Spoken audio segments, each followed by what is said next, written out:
Good evening and welcome. This is The Chase, Zimbabwe's premier current affairs program. Hello, I'm Andy Hodges.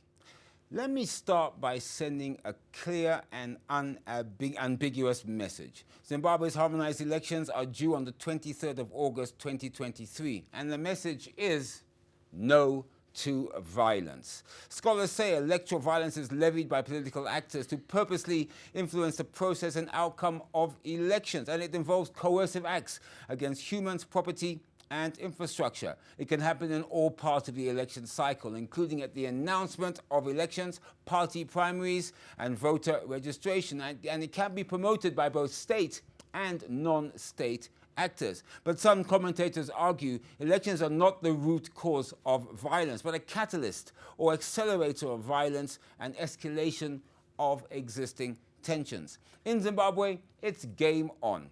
We are now in pre-election mode as parties throughout Zimbabwe meet voters to convince them to vote for them. Every party leaders, and all candidates must sing the same tune, the same hymn, so to speak. They must sing it loud and clear. No to violence. Our topic, Election 2023. Will Zimbabwe finally tame merchants of violence? Join me and my guest tonight live on The Chase.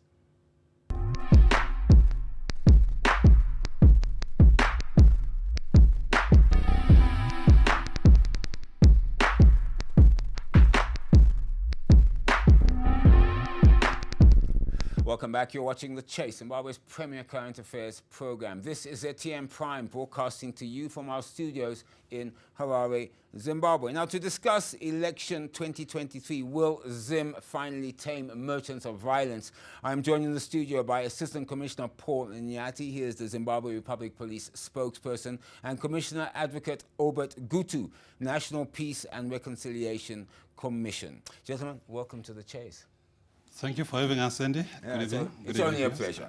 Now, to our viewers, please join this discussion via our Facebook page, Zim Papers TV Network, or via our Twitter and Instagram handles at ZTM Prime. We would like to hear from you. Now, remember, all views expressed on The Chase are those of our guests and do not reflect the views of Zim Papers 1980 Private Limited, or in fact, those of ZTN Prime. Now, let me start by both asking you a question. I'll start with you, Assistant Commissioner. The violence we witnessed in Zimbabwe after the 2018 elections is something that I'm convinced that no one ever wants to see again. The fact is, parties in Zimbabwe trade accusations and nobody seems to own up to it. So in your view, who is the real perpetrator? Who is behind? And who are the merchants of violence in Zimbabwe? Thank you very much, Andy. Firstly, I must acknowledge the presence of the National Peace and Reconciliation Commission because they work very closely with the police, especially now that the President of the Republic of Zimbabwe, President Edi Mnangagwa, has pronounced or has proclaimed the 23rd of August 2023 as the day on which the country will hold the harmonized elections. Previously, Andy, with a specific reference to 2018, before the actual day of the elections, the pre-election period was generally peaceful. We only had violence after people had voted, when people were waiting for the results, where you find that some political parties, some political, activists, they felt that the results were taking long to come, and then they mobilized.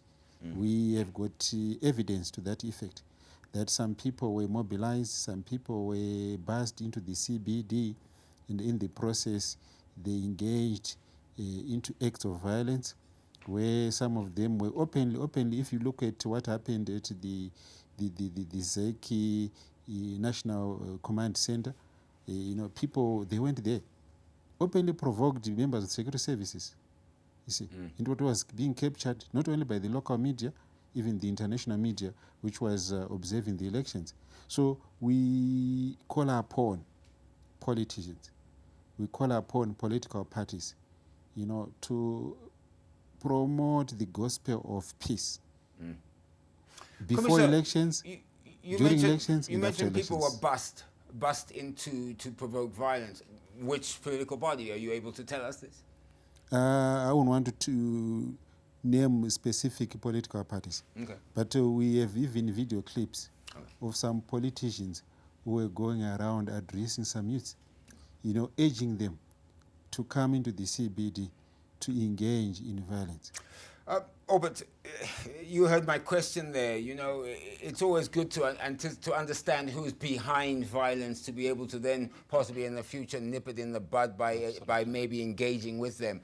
What were your views in your investigation in terms of the NPRC about who were really the perpetrators? Andy, let me maybe start by putting a disclaimer to say by 2018 I was not yet in the commission. We were only sworn into office by His Excellency on the 7th of May 2021. Yeah. But be that as it may, maybe to just echo what Assistant Commissioner Nyathi has said, it is unfortunate really that we had those instances or incidents of violence post the polling in July 2018, actually from the 1st of August, if I remember well. That's when all hell broke loose.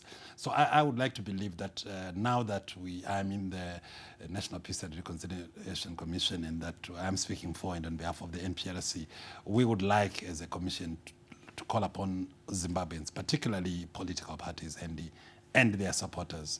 Why I'm saying political parties and their supporters, because they're like the key players when it comes to campaigning, when it comes to the holding of rallies, in fact, when it comes to all forms and nature of political activism, particularly during this electioneering season. We would like to appeal to them to always exercise restraint, to be peaceful. Even if they are campaigning, it might be campaigning during public meetings, in town halls, in stadiums, open spaces, or even on social media, to always strive to use language that speaks to peace. Because you find that most of the time, political activists become agitated when they get incited. And inciting is very easy. You can incite by verbally, by telling people to say, you can incite by your body language. Obert, hold that thought, because I am going to ask you about that later, because I think I want to tie it into what can be done by it. But before I do that, Assistant Commissioner, do you believe that the police did anything wrong last time out, looking particularly at 2018, or not? And more importantly, is there anything that you will be doing differently this time around, what you've learned, if I can say, lessons from the past, to avoid unnecessary loss of life, limb, and even property? Firstly, Andy, taking from what Commissioner said, the period leading to the elections in 2018 was very peaceful. During, that is before, during, we only had problems on one day, that is the 1st of August 2018. And this problem came as a result of the actions of politicians. But in terms of policing, everything went on very well. We got the support from various stakeholders, from the NPRC, Zimbabwe Human Rights Commission, the Zimbabwe Election Commission. But are you saying on the 1st of August you were not ready? We were. I mean, you weren't anticipating, because you were saying things were peaceful. So really, in a way, were you surprised by what happened? Not surprised, Andy. Okay. Remember, something that happened is spontaneous, something which was not even foreseen.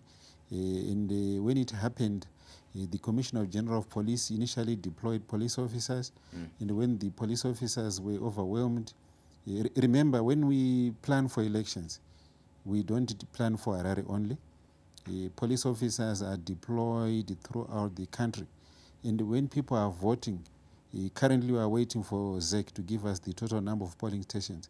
And we deploy, maybe like last time, it was over 9,000 polling stations, where we're deploying a minimum of maybe 4 officers. Just imagine. And when we deploy for elections, other police duties, police service do not stop. Remember, there are rape cases taking place, murder cases, road traffic accidents, which the police also have to cater for. So when we deploy for elections, we must also look into these issues. And when we deploy in Harare, we also need to take into consideration that the police stations will also be operational. So that's why I'm saying we were ready. That's why I find that we even effected some arrests. But in terms of the Constitution, starting with the Commissioner General of Police, has got the responsibility, has got the mandate to call upon other security services to come and assist if it need be. Assistant Commissioner, you're on record. In fact, speaking to me in a recent interview, you said that your police commissioner has already set up what I can call a police election committee to ensure violence before, there's no violence before, during and after elections, and also to respond rapidly to deployments and so forth. Maybe just briefly explain exactly what this election committee is and its role in terms of policing, during the whole election period. And remember, Zimbabweans need their peace. They need to be, assured of their safety, of their security before, during, and after the elections. That's the purpose of this Zimbabwe Republic Police Command Elections Committee, which is there to ensure that we coordinate with the Zimbabwe Electoral Commission in terms of police deployments, in terms of ensuring that whatever materials is used, there is security. We'll deploy officers at all the polling stations. We'll deploy officers at points where the ZEC officials will be working, where also other presiding officers will be deployed. And before we do that, we need to train officers. That's the purpose of this committee. And also we need to mobilize resources. That's the purpose of this committee. And currently is headed by Commissioner Jabun, deputized by Assistant Commissioner Wondo, with other members. I'm also part of that committee. Basically, we are there to work with other stakeholders. Including political parties. Yes, and one of the stakeholders, and we will be working with very closely, is the National Peace and Reconciliation Commission. And I'm happy Commissioner Gutu is here. They will also, be working with us in terms of having these peace committees. And is this the kind of committee that can probably even meet daily in need, depending on the situation on the ground, I'm sure? In other words, it's a reaction committee to make sure that, one, things are there to start with, but also, two, if required, different police forces, different policemen may be sent to buttress other things in need. I suppose that's one of the major reasons for it, is that? Definitely. And one of the issues which we also look at as this committee is the issue of having investigation teams. Investigation teams to attend to cases of political violence throughout the provinces, and also to look at engagement with political parties, where NPRC engages political parties. We also want our officers to also support NPRC, so that when the message of peace is given out, it's given out wholesome, not in isolation. We want to do it taking into consideration the role of the NPRC. Obert, the words politically polarized to describe citizens is being touted often by critics and commentators. According to them, it seems Zimbabweans cannot find common ground based on what sections describe as intractable conflict that builds over time and that seems to escalate as soon as we get to the election period. Briefly, because we a lot of time, I know it's a long question, a long argument. How did we get here where brother against brother, sister against sister, where in essence we can't almost tolerate each other's political views without some form of conflict, which is unnecessary? Absolutely. I do agree with you, Andy. And I would like to believe that really, I believe that Zimbabweans generally were peace-loving people. Of course, when you look in the history of the country, both pre and post-independence, obviously there have been maybe instances of violence here and there. But when you look at it generally, I'm sure viewers would agree with me that we are generally a peace-loving people, generally a tolerant people. I think the problem comes, or the main challenge comes, Andy, when we have particularly the electioneering season, when emotions are whipped. When you have people's emotions, you can simply look at a situation where when people get whipped, their emotions are whipped at public meetings, particularly rallies, they become very agitated. And just to echo what my brother here, Assistant Commissioner Nyathi, has been saying, you notice that normally what happens is people, it's very rare that they spontaneously just become violent, particularly in a political context. Normally, Andy, there is a trigger mechanism, or there are trigger mechanisms.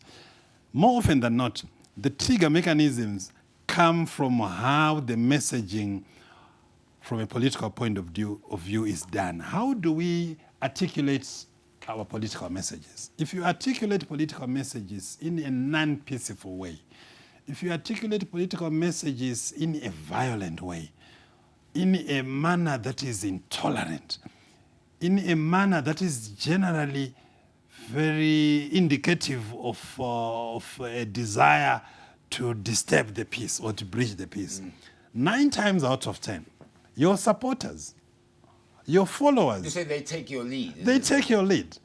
It's just like in a church context. If the preacher at the pulpit is going to preach violence, there is that likelihood that his or her congregants will buy into that, and they go out there and become violent. So I believe our call really for peace, Andy, and I believe that my brother Paul here would agree with me, should really first and foremost be targeted at the leaders or the leadership of political parties. Why I say so is it's very rare if politicians preach peace at their rallies continuously, at their public meetings, continuously and consistently, and they say what they do, and also do what they say. Chances are... The supporters will also be... Absolutely. Assistant Commissioner, I need to be direct with you. Some critics state that the police, when dealing with protests or genuine grievances, act in a very heavy-handed way. In fact, a quote I got was, it seems that the police seems to use their batons first before dialogue. What would you say to that? And it depends with the situation. When people raise some of these allegations, they don't take into consideration the context. Like what Commissioner Gutu is saying here, where you find that you have certain politicians who go to the people and make certain claims. And when they make certain claims, and when they are asked to account for those claims, they deny. But they've incited violence. And the people are, sometimes made to provoke members of the security services. So you do maintain then that the police only use force in necessary ways? Because, I mean, the critics do state that the police may use excess force. I mean, this is what is the general impression for political parties. It is a fact, and the Zimbabwe Republic Police is guided by the constitution of the country. We are guided by our policing standards, where police officers should not necessarily use force in situations which are not appropriate to do so. And when we deploy police officers on the ground, they are commanders who assess a particular situation and they react appropriately. But unfortunately, when people speak, they only look at one side. They don't consider what has happened, what has caused a particular act, or what was the contributions of other parties or other actors to that particular incident. Let's take, for example, people have been marching or people have been gathered. They are given a warning by the police to disperse. Somebody refuses. Then somebody decides to throw stones at the officers. Would you expect the officers to fold their hands while somebody is throwing stones? No. Oh, but I want to go on. You had this when you were speaking just now. You were talking about leaders and the incitement and what they say in terms of followers follow leaders and what they say. But one area of conflict that studies show arises when citizens feel that they're being deprived of their rights. And I want to quote your own NPRC mandate, which is, among other things, to support and entrench human rights and democracy, to protect the sovereignty and interests of the people, to promote constitutionalism. I mean, that is your mandate, and of course there's other issues that you have. And that, of course, that is there. You are there to ensure that the rights of citizens are upheld and looked after. So I suppose the issue then comes in when citizens feel that those rights are deprived. I mean, sometimes some of them feel justified to stand up and be counted, if I can call it that. What do you say about this issue of rights deprivation and how citizens can react to their feelings of deprivation? A very interesting issue, Andy. I believe, as what Assistant Commissioner Nyathi has said, rights are clearly enshrined in the Constitution. And as you know, the NPRC is one of the Chapter 12 independent constitutional commissions. And at the core of our mandate, obviously, is the preservation and upholding of human rights. That is That's not in core, dispute. yeah. That's the core. The first sentence in your mandate, Absolutely. yeah. But then when you look at the issue of rights, I think you are looking at rights in a context where rights can never be absolute. I do not want to go into a lecture of jurisprudence or what. But just to say that you have to exercise your rights, your fundamental human rights, within a certain context. So if I say that it is my right to express myself, but I express myself in a violent manner, or in a manner that tends to breach the peace of my brother here, Assistant Nyathi, then you can't say Gutu is exercising his right. The issue now is the exercise of our fundamental human rights should also be respectful of the rights of other people or other persons or other organizations. I like the example that Assistant Commissioner Nyathi gave, to say if there are police officers there, maybe they are just there stationed at a rally as they are supposed to. It's their constitutional mandate to maintain peace as police officers. And if they are insulted, they sometimes even physically attacked, there are missiles and stones thrown at them. Quite honestly, like you rightly pointed out, it is very, very unusual for them then to just fold their arms and say, go on. You're saying that fundamentally they've overstepped their rights in a way, if Absolutely. I can say Then that. it will be the duty. I'm not speaking on behalf of the police brothers here. But quite honestly, it is now the duty of the law enforcement agents to say, look, hang on. These people are exercising their rights, the right to congregate, the right to have a rally. It's a constitutional right. But you have to do it peacefully, within the confines of what the Constitution allows. Okay. Because quite honestly, if I'm saying I've got a right to express myself and I decide to walk naked along Nelson Mandela Avenue, quite honestly, the police will not let me go and say, Obert is just exercising his right.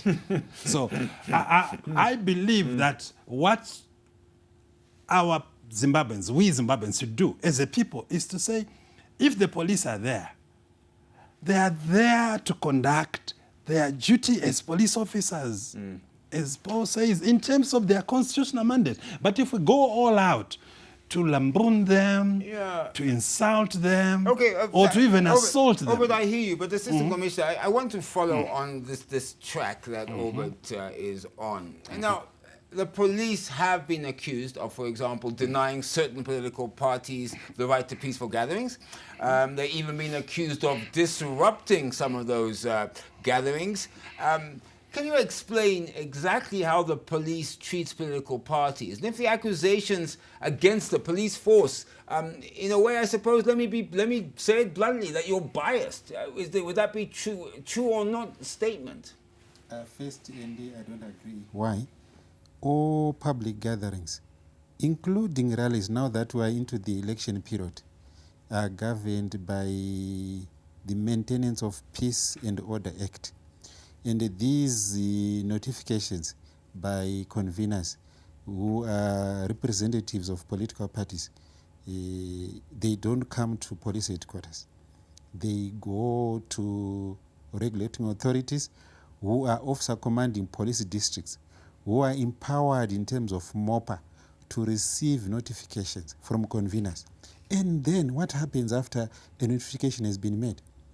It is the duty of the convener who is representing a political party to work with the local police in terms of security arrangement, in terms of ensuring that all the requirements are met. The requirements also, they entail the provision of marshals. But I tell you, in Zimbabwe, political parties, they don't want to engage marshals. It also includes the issue of having even these dividers, these lines, which separate those who are attending, say, a procession, a demonstration, and the members of public, like what Commissioner Gutu said, I want to go to town with my family. But when I pass through this demonstration, I'm stopped. Or when there's a rally, I'm forced to attend this rally. Yet I've got other activities to attend for the welfare of my family. So, and also, when a notification is made, there are other people, other stakeholders who might have objections. In terms of MOPA, they are allowed to raise their objections through the regulating authority. Once those objections are received or their concerns are received, the regulating authority should also inform the convener to say. So, Assistant Commissioner, are you then saying that the police will not possibly deny a political party, doesn't matter who they are, whether it could be the ruling party or opposition parties, you will not deny them on frivolous grounds. You'll deny them based on real reasons covered by the law, covered by MOPA, as you said. And in fact, can you assure political parties that there's no way the police will act in a manner that infringes on their rights to rally, and that the police will not be, as I said earlier, biased? Certainly. One of the issues which I want to clarify, which we also advise NPRC, is that we have made arrangements with all our police stations to say, when political parties notify to have their rallies, they must be a register at each police station to indicate that a political party A has made a notification today. They want to have a rally at Highfield number 1 ground. The other party also wants to have a rally at Rufaro Stadium. They also put their notification. These are all booked down. And so that when people come forward, we say, you booked your rally, and when we have got some objections, these are the reasons. And also, there are two issues which we want also to clarify to Zimbabweans. To say there is a difference between notification and also the issue of venue. Venues are not owned by the police. Venues are owned by local authorities, some by churches, some by private individuals. We now want political parties to also attach the authority, the permission from the owners of this venue to say, I've been given the authority to hold my rally at this stadium, at this place, to be accompanied by their notification. Because why? We've had political parties clashing over venues. This is on record. Like, for example, this year, we had a clash in Rafingora between CCC and ZANU-PF. Initially, CCC made the application, and then later ZANU-PF made the application. But coincidentally, CCC used a different name for the stadium. ZANU-PF used a different name for the stadium. Later, they clashed, and then the police said, okay, who was the first to apply according to our records? It was CCC. We allowed them to continue with their rally. And we told ZANU-PF to say, no, you can't go ahead because you did not apply on time. It was first come, first served, you I see can now. call it that. And then there is the issue of some political players who claim that their rallies have not been sanctioned by the police. Yet, in actual fact, they did not get authority from the owners of the venue. We had such a scenario in Blaawai where a politician wanted to have a rally. He notified the police, was given the go-ahead, but did not have the authority to use their venue. When he was having the rally, the authorities of the venue came and said, no, can you move away? Okay. This is our what about this excuse, which I want to quote a media article. It says security agencies have refused permission for many opposition gatherings, saying there is no manpower to police the events. That is a reason that the police allegedly have used in the past. Is that true or not? Certainly not true, Andy. Why? For example, we have got national events. We have got independence celebrations, or you have got heroes commemorations, where you also have a political party wanting or intending to have their rally. Honestly, would you want us to deploy people at a rally instead of the national event? Then you also have the issue of clashing, which I alluded to earlier on, where we would say our manpower is stretched. Can you be patient? And normally we communicate with the conveners to say, can you be patient? With regard to this particular rally, we've got these situations which are obtaining on the ground. Can you move or can you shift your rally to this particular date? But normally you find that the politics they don't want. Yeah, I want to ask you a question. Oh, well, let me start with you, actually. And maybe you can comment on NPRC and how you believe the police, particularly the accusations against the police about being biased, about being heavy-handed, using batons rather than talking, denying political parties, particularly opposition parties. Well, you can comment on that. But one other thing that strikes me is that we're now in pre-election mode.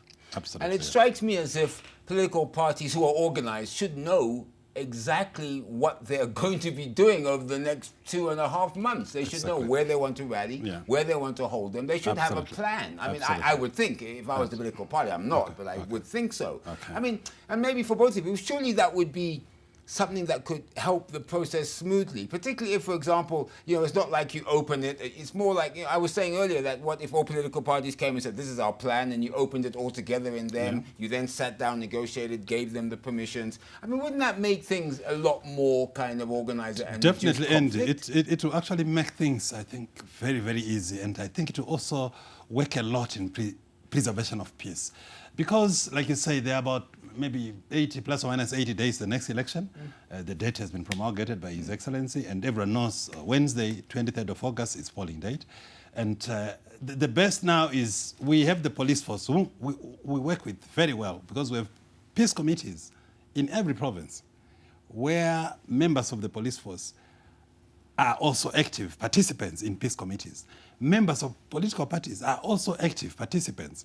So we have all these key stakeholders who are in these regulated bodies, critical committees, what we call the peace committees. So it will be best for political parties to then say, okay, these are the days left, plus or minus 80. Zimbabwe has got 10 provinces. We are going to carry out these public meetings, these rallies, or these car rallies, or whatever, in these areas, and during these dates, during these times. Then you have a master plan to say, okay, on this date, we want to be in Mvuma. On this date, we want to be in Mrewa. On this date, we want to be in Gwanda. On this date, we want to be in Binga. I mean, why not? And you communicate with the police in time. And also, it strikes me as if, when you look at observers stating that the elections are not free and fair, etc. I mean, they do point a lot to the way the police handle it, the way that oppositions are not allowed to rally and so forth. And it may get rid of some of the arguments about that. But anyway, it's time for us to take a breather. Our discussion election 2023, will Zimbabwe finally tame the merchants of violence? After the break, I ask, is the NPRC elitist? What exactly are illegal gatherings according to the police? What role does the media have in elections, and how should they be treated?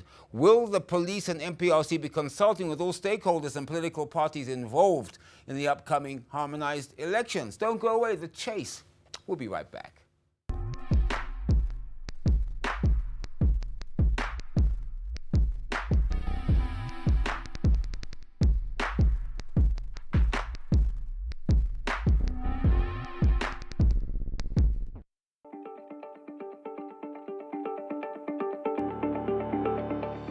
Following the story. What is happening on Zimbabwe's roads? How did we get here? Through red robots, basically break every road rule under the sun.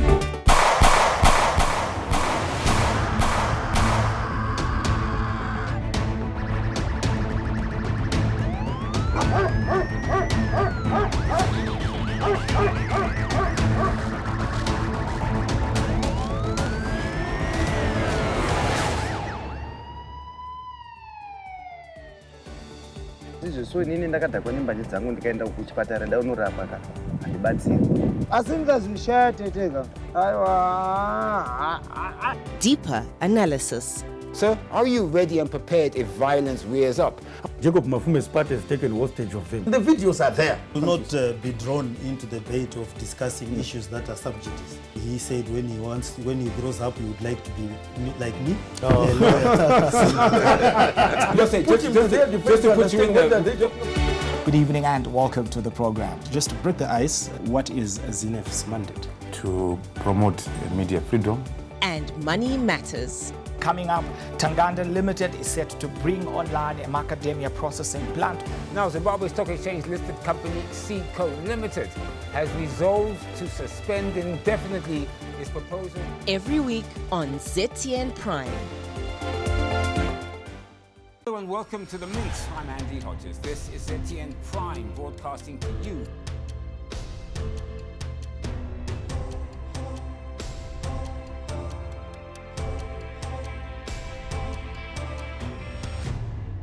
So when COVID came, welcome back. You're watching The Mint live on ZTN Prime. I'm Obert Mabunda.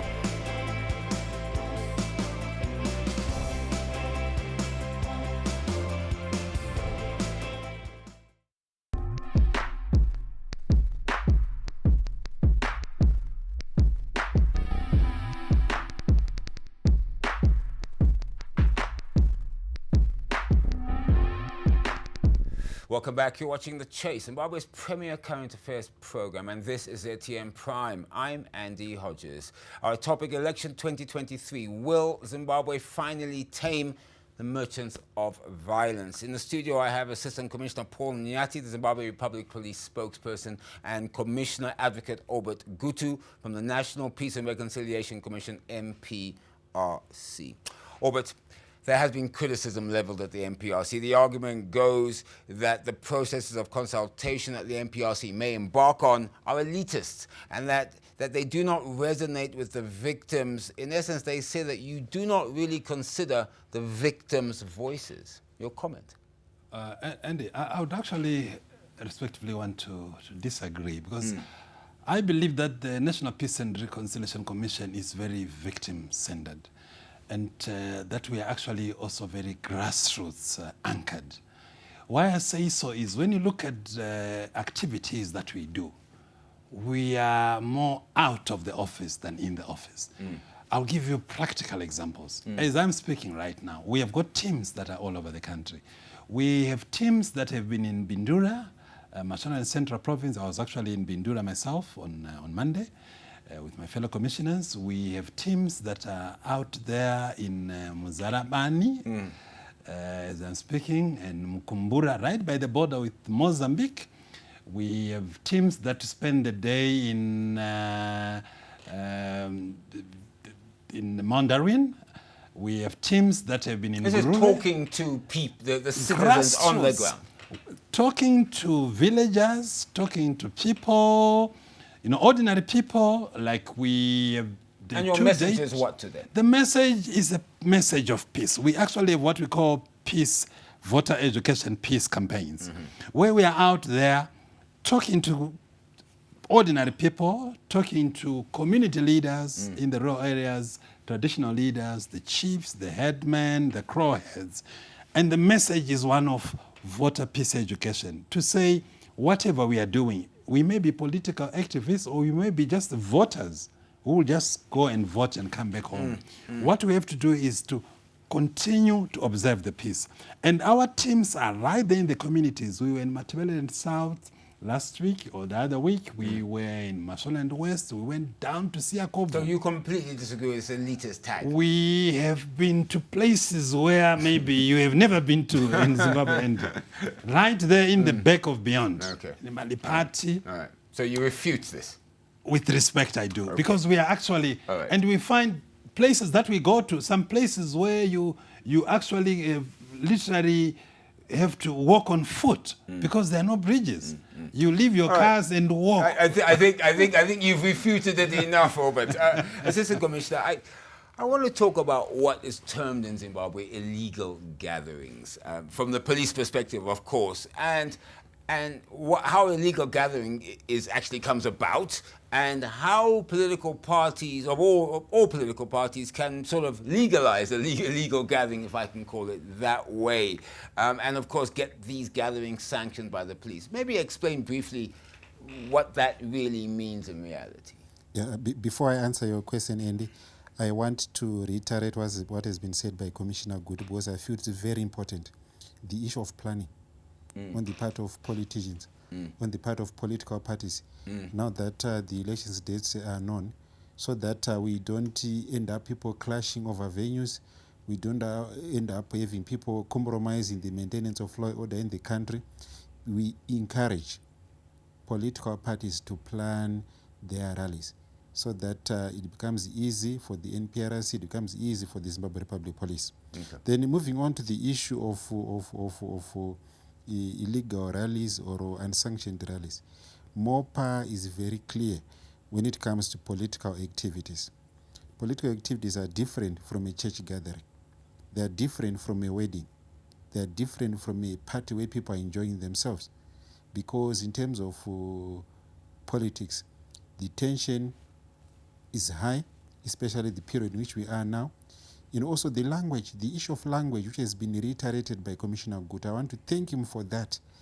The major problem which we have, Andy, is the issue of language, where people double speak, where people mislead their supporters, mislead their followers, especially as people are campaigning, to say this, that, and then you prepare people for violence. So we want to encourage and appeal to politicians to stop that. And then moving on to the issue of notifications, MOPA says that all political rallies should be notified to the police. Why? What period is it given, if I recall, MOPA? There was a period before. If it is before the promulgation of the dates, the period is longer. But once the elections dates have been announced, like what has been done now by His Excellency President Idim Nangagwa, the notification period becomes shorter. And normally political parties can notify maybe even within 5 days. Yeah, because I mean, like, there are instances where, I mean, I've read this, where political parties will come to the police the day before, and these are reported facts, and say we want to hold a rally tomorrow, and then the police say no, then they cry foul. I mean, I'm just saying what is reported. Then there are cases where political parties have said, well, we've been there a week before, and the police still said no. So I think that needs to be clarified. The issue of security, Andy, I was coming to that as we discussed the issue of unsanctioned gatherings, where you find that sometimes people, they claim that they are having executive meetings where a limited number should attend, but you have a problem. Where you are saying executive meeting, you end up having 300 people attending at a house. Say, for example, in Mbari, in Chitumbiza, in Makokova, and it is the local people who then raise concerns to the police, like what happened in Bodiriro, where people said, police, we have got 300 people gathered. And as they are gathered, they were claiming that it was an executive committee meeting, but they are more than the required number, and the facilities are overwhelmed. The people are making noise. Remember, this is a residential area. So the police, then, you're saying, has a duty and a legal right to come in and stop that. And so we, in such scenario, we then go in and stop such gatherings. Then you have people who hold rallies without notifying the police for the purpose of security, such that if anything happens, the police are able to monitor and ensure that the law takes its course. But we have had such situations in Zimbabwe, where people hold rallies without notifying the police, and when violence takes place, people, they expect the police to react. So are you saying then that the police, any illegal gathering that doesn't follow MOPA or follows the conduct of the law, it doesn't matter which political party has it, the police will step in and shut it down? I mean, this is what I'm hearing from you. Certainly, and I want to reiterate, the Commissioner General of Police has engaged all political parties. And now that this is the election period, as the NPRC engages all political parties, we also reiterate that the political parties must also notify the police, irrespective whether it is NPF, whether it's CCC, whether it's MDCT, or any other political party. I want to reiterate on this forum. The Commissioner General of Police has made it clear and even informed the Minister of Home Affairs and Cultural Heritage to also reiterate our message, to say all political parties must notify the police of their rallies for the purpose of security, for the purpose of maintenance of law and order in the country. There is no need for hide and seek. There is no need for secrecy. And you will not be biased. This is your message Definitely, I want to assure. I gave you examples. Yes, you did. And one of the problems which we have, where people, they claim that our rallies have not been sanctioned. Somebody wants to have 20 rallies in a day, in place dotted throughout the country. And when 20 people attend, they then come back and say, people did not attend because they were afraid of the police. We've had such a scenario, I'm telling you, but of course I will not name the political party. See, the issue of planning again, that's why I'm saying I want to thank you, Commissioner Gutu. He raised a very important thing. This planning to aspect. say, can you plan? Planning entails it makes security. it easier for the police and for security, and also to protect human lives. Exactly. We're talking about no violence, and this is all we want, right? And we also want no the issue violence. of marshals, which we alluded to earlier on, in which he said is clearly articulated in MOPA. We want political parties to also include marshals when they're having their rallies. One, you also deal with the intruders, trespassers. You're able to account for them if you have marshals, even the issue of linings, which we alluded to earlier on. And then to say, as conveners, he said we do not give people lectures, but we just want to remind them to also be conversant with the provisions of MOPA. Where they don't agree with the decisions of the regulatory authorities, they've got the leeway to go to the courts. They can actually appeal, if I can call it that. You know, I want to get back to something that we have, both of you have mentioned, and I suppose I have to a certain degree. This is the issue of, let's call it hate speech. I think that's the only way that I can put it. One, mostly propagated by politicians, leaders. It's cited, of course, as one of the major causes of political violence. And further, let me go a step further than that. Social media posts, social media comments that can be made that could be frankly just completely untrue. And really some of them, and it's been proven in the past, posted to incite violence, you know, whether it's the police did this or such and such did that or so forth, okay? So how will the NPRC deal with this issue? What we are doing and what we continue to do, Andy, is to, in our peace committees, that's why I'm saying we have this water peace education, you know, programs that are happening in all the 10 provinces of Zimbabwe, is to continue to talk to the people. And the good thing is we have political parties represented in all the areas that we are going. They sent their delegates to the meetings that we hold to continue to appeal to them as the NPRC to say, whatever language that you use, we know you are seeking for the people's support, which is okay because you're politicians. But just make sure that you don't incite, you don't use language that incites violence. You don't use language that incites hatred. I mean, there's language used. I mean, I've seen it, death, die. I mean, things that you wouldn't think language you shouldn't call opposition. that also speaks to intolerance. Okay. To say, okay, you may not be a member of Party A, or you may not be a member of Party B or Party C or Party X or Party Y or Party Z, but you are just saying, if I am appealing for support, I should not go out there and then start to denounce in very strong words my adversary or adversaries. To use words that are insulting. That's why I call it hate speech, if I can call words it that are derogatory, sometimes even downright vulgar. So we are saying as the NPRC, contestation for political power should not be used as an excuse to incite violence. As an excuse to incite feelings of hatred or contempt. You want people to vote for you freely and fairly under the democracy that we fought for in our independence, basically. Absolutely. I mean, this is why we're here. There are thousands of people who laid their lives for this freedom. Exact vote that we're doing. Yes, we are talking about. Assistant Commissioner, let's carry this through. The police's perspective. We're talking here about hate speech, politicians who stand up and really are derogatory and say things that can incite violence and even lead to someone being murdered or someone being attacked. That's that. There's also, of course, issues I talked about, social media. And, of course, we do have laws like the Cyber and Data Protection Act and other statutes. I mean, what powers do you have to stamp that, to stop that in the bud, and also bring culprits to book? Where there is evidence, Andy, and a report is made to the police, investigations are conducted, and if there is any issue or if there is a substance to say this case has to go to the court, certainly arrests will be effected and the culprits will be taken to court. Are you setting up a monitoring committee for social media? Definitely. We have a cyber lab which is operational, which is fully operational now. Okay. And as we work with the NPRC, with the ZEC, we will also reiterate the issue of hate language. And then normally, as alluded to by Commissioner Gutu, normally hate language comes from political leaders, whether it's an aspiring MP, whether it's an aspiring presidential candidate, whether it's an aspiring councillor.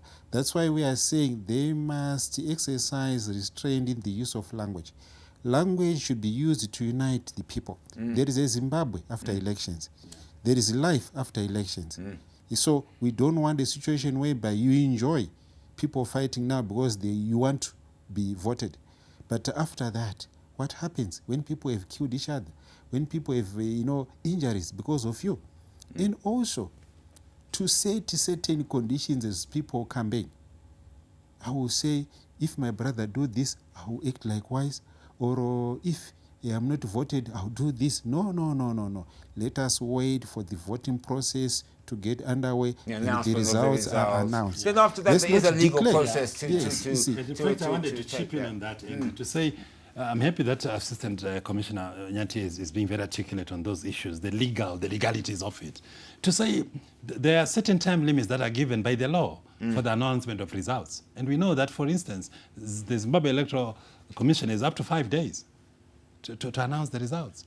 So when you also look at that issue to say, if we are going to say elections are going to be there on the 23rd, and the very following morning on the 24th, you want maybe ZEC to have come up with all the results, everything. And even political parties are not legally are not allowed to announce results. Is exactly. that not correct? So why I'm raising this point is I'm just looking here at the issue of the 2018 scenario. Yes. Because we are saying, I'll give a disclaimer. I have no mandate to speak on behalf of ZEC, but I'm sure that this is the law. Okay. To say they have up to a certain period of time within which they have to announce. And for as long as they are within that time period, quite honestly, it's the law. They are within their time limit. And if we then start to agitate ourselves or our supporters to say, ZEC, give me a result now, and I want this kind of result, and now other. Assistant Commissioner is saying, it gives all sorts of problems. That because there's polling based and you know the results at the poll, at the actual polling station. I think the argument is, well, if you know the results at the polling station, why take 5 days to announce it when we can all see it right in front of us? Yes. Why? But then again, as you said, it is the law. It isn't ZEC themselves saying we're not going to. It's the law. And I do believe in 2018 they did announce some of the results very quickly, if I'm not mistaken. But before I come back to the Commissioner, because we are coming to the end of the show, and I think it's important that we wrap this up and also finish with your clear message to the electorate, both of you. I want to talk about women's rights. Yes. Because it is reported that women's rights have been violated a lot in every election period. As the NPRC, I know you have a branch that deals with women's issues. What mechanisms have been established to protect women's rights and, more important, their dignity? The dignity of women. Brilliant question. And we actually have a thematic committee that is called Victim Support and Gender Diversity, VSGD, headed by Commissioner Nomagwere. And their main thrust, as you can hear from the name of the thematic committee, Victim Support and Gender Diversity, they mainly focus on those issues, the gendered nature of violence. And the 2-day workshop I was speaking of that took place in Bindura, National Central, on Tuesday and Wednesday was specifically targeting at that, discussing, interfacing with key stakeholders. And this happened at the church, the Reformed Church of Zimbabwe in Bindura, attended by many stakeholders. And the whole idea of VSGD is to say we are interfacing, we are discussing, debating with key stakeholders on aspects to do with gendered nature of violence. And we know that, unfortunately, where there's political violence, 9 times out of 10, the first victims or the most likely victims are women and the young people, particularly women. So there are certain tools that are being taught in these workshops, Andy, to enable people who are going to be participants in this electoral process to appreciate what to do and what not to do. The whole idea being to spread the message of peace. Because once we do that, and we are doing this countrywide, Commissioner Gwere and the VSGD program, they've been going throughout to ensure that our women are protected. Absolutely. And the good thing is they are one of the most active thematic committees, Victim Support and Gender Diversity. They've carried out programs in Mat South, in Mat North. They've carried out programs in I know, Obert, you can give me all of the facts, but unfortunately we are coming to the end. So before I give you your final words, I just wanted to have a quick question for you, Commissioner, a brief question. The media. Now, the media obviously has a big role to play in any election. How we report, where we go, I Am the Media, even programs like this. I mean, just briefly, I know you've held meetings with the media, I believe that, and you probably will continuously hold meetings with the media. What would be your message to the media in particular about coverage of elections and the kind of reporting that the media gives? Because, of course, the media won't report, they can't be instructed what to report. We're a free and fair press. What would you say? Yeah, there are two issues when we speak of the media, Andy. Also, to be very careful with their language. That's one area which we want to appeal to the media. They have to avoid the use of divisive language, the issue of language which, agitate for violence, language which also promote hate speech. We want to caution media against that. And also, to say media should not be used by politicians. We wanted to appeal to NPRC to also engage the media and also the political parties themselves to say when you are going for your rallies, there is no need for an aspiring councillor, an aspiring senator, an aspiring MP to be carrying a journalist in his or her car. They should be there of their own accord following the rally. Such that they end up being compromised. And if something happens, they become a part to that instead of reporting objectively. Then the second issue is the security of journalists, where the police work closely with the NPRC to caution political parties on the need to observe the security of journalists as they cover political rallies, political gatherings in these forthcoming elections. Okay. Gentlemen, we only have a couple of minutes left. I can give you about a minute each. Let me start with you, Obert. I'd like you to talk to Zimbabwe out there, to our viewers here at ZTN Prime. Your final words, and as NPRC, your assurances to citizens. As I said, you have just a brief period. Yes, our assurance to Zimbabweans, to citizens, is that we want to build, as our mission statement goes, a peaceful Zimbabwe for all generations. And we want to build a Zimbabwe that is peaceful today, that is peaceful tomorrow, and that is peaceful forever. And as our punchline goes, peace begins with me, peace begins with you, and peace begins with all of us. Assistant Commissioner, what message can you give Zimbabwean citizens, some of whom are frankly scared and concerned that violence will once again rear its ugly head as it did in 2018? How can you assure them that the police are there to protect them and are not their enemy? We have made the adequate arrangements in terms of manpower deployment, and I want to assure Zimbabweans their peace is guaranteed as we move into the harmonized elections. And they must feel free to report anyone who threatens, intimidates, or engages in any form of violence. They must report at any nearest police station, and I can assure you action will be taken. And this is the message from the Commissioner General of Police. And of course, I just want to reiterate, and you've said this twice, and I want you to say it again, you are not biased. The police will deal with any political party, doesn't matter who they are, and you'll deal with them equally, fairly, and on the same level, or I can say level playing field, so to speak. Well, with that, we come to the end of the chase this evening. And of course, this is Zimbabwe's premier current affairs program. I'd like to thank my guests, Assistant Commissioner Paul Nyathi, the Zimbabwe Public Police spokesperson, and Commissioner Advocate Obert Gutu from the National Peace and Reconciliation Commission, NPRC. Gentlemen, thank you, as usual, for appearing on the chase. Thank you very much once again, Andy. Thank you. A final comment. I will start this program as I finished with a clear message. No to violence. I'm Andy Hodges. Goodbye, good night, and please, you all be safe.